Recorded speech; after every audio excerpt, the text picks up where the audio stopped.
Okay, I'm back. Diff is in the subframe. It's very haggard, I apologize. I'm just trying to get this done and get the car on the road for the end of drift season. So that's kind of what I did. So to start off, I fabricated this top piece, not these side bars, just the top piece.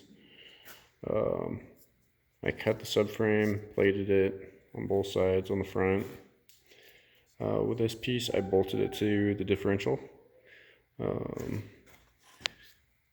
don't know how well you can see, I just welded some steel plates in there to keep this nut from turning.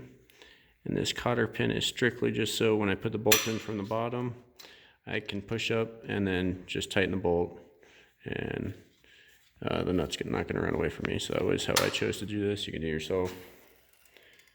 Get creative, do whatever you decide to do. With a mazworx kit, they have you reuse the factory S13 or S14 section. I'm not sure if these nuts and bolts are different from S13 to S14. mazworx kit is for the S14, but it has you cut all this up.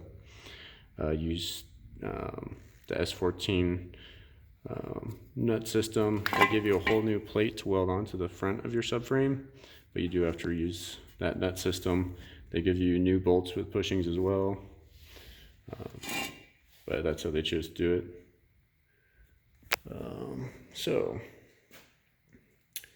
after I bolted this front section to the differential, I fabricated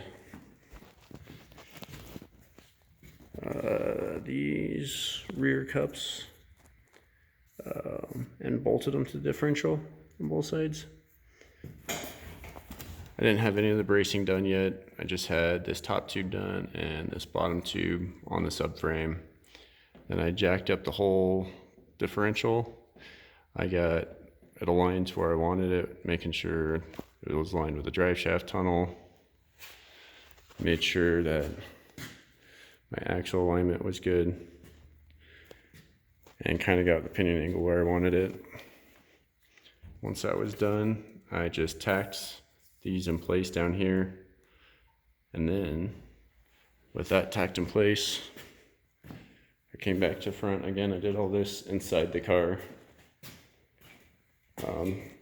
Then I fabricated these tubes, set the angle of the diff relative to the transmission, got that angle where I wanted it, and then welded these tubes from the plate to that piece that was already bolted to the differential. And once that was tacked in really good, then I pulled the whole thing out and braced everything. When I braced the back, I made sure to leave room for these nuts. You don't need to have access to these once it is sit in, but make sure there's clearance. I wanted to have access to it, just so I can check the torque on it and make sure they didn't come loose after a drift event. Got access to the fill plug, which is really nice, drain plug. So the mazworx kit comes with really nice machine plates for the S14 subframe.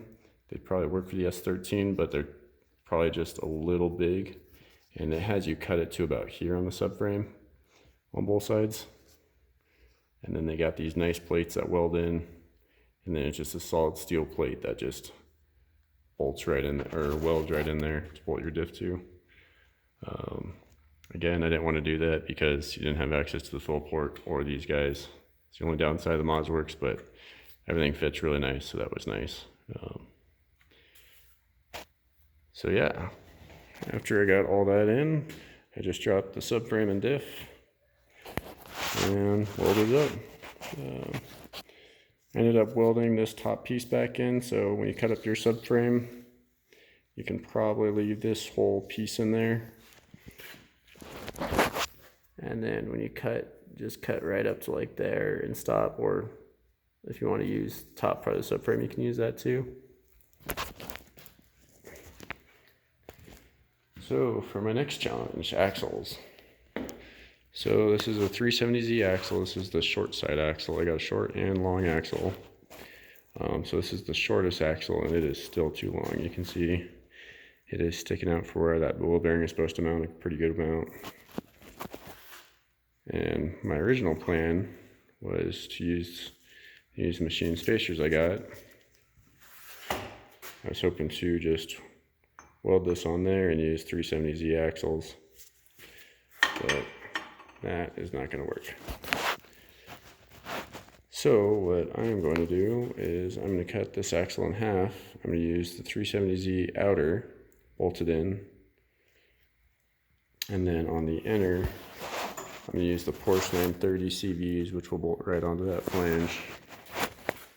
So I'll bolt on the 930 CVU joint here with the shaft. I'm going to do a sleeve from the 370Z axle to the 930 axle, and then just weld that sleeve.